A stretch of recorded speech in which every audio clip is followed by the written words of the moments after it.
Haya, safari. Kama unapenda kusafiri, hapa ndo mahala pako. So let's go to the shamba la ng'ombe. Umeshawahi kusikia kuna shamba la ng'ombe? Sasa leo tunakupeleka kwenye shamba la ng'ombe ndani ya Portugal Valega.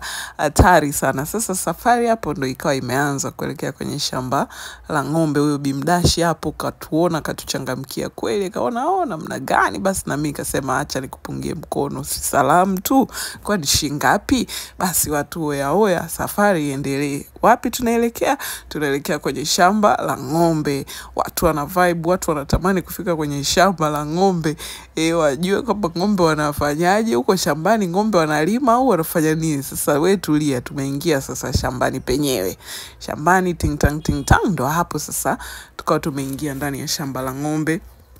Na shamba la ng'ombe bana, ukiingia tu lazima utasikia harufu ile namna gani. Yes, kwa hiyo shamba ndo kama hivyo, makorokoro yote, mavyakula na nini yote ambao ng'ombe wanahitaji kula na vitu kama hivi hapo. Kwa hapo tayari wa vijana wenyeji nini wakawa wametupokea fresh, wanatuelekeza maelekezo nini ting tang. Basi sisi tukawa tunapewa maelekezo kidesign hapo kuhusiana na shamba la ng'ombe, na kila kitu kikawa kimekaa fresh, yani physically fit. Sasa basi nikasema isiwe tabu, isiwe kesi, isiwe deni. Unajua nini hapa kitaalamu tunachotaka kufanya ni kuhakikisha tu kila mmoja anajua nini anataka kukifahamu kuhusiana na ng'ombe. Ng'ombe wamefanya nini? Ng'ombe kuna matrekta ya ng'ombe au kuna nini? Anyway, sasa hapa tayari tukaingia shambani.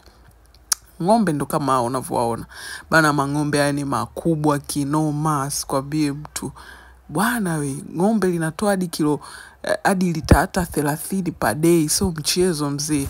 Sasa hapa huyu father huyu akawa anatuelezea, anatuambia yule ng'ombe bana ni ng'ombe fulani hivi. Sikutamani kuweka hiyo audio kwa sababu alikuwa anaongea maneno fulani machachu kidogo, lakini hivyo. So nikaona isiwe tabu, lakini nikamuuliza kwamba ng'ombe bana kwa siku anaweza kutoa lita ngapi? Akaniambia bana, ng'ombe kwa siku linaweza likatoa lita mpaka 30 huko, yani per day. Nikasema hiyo mbona biashara yenyewe imetiki kabisa vizuri. Muona bana, so tukamaliza zetu ng'ombe, tukatoka zetu, tukawa tunaondoka sasa hiyo mitaa ting tang. Tukakutana na hilo sanamu, sijui ni nani hao.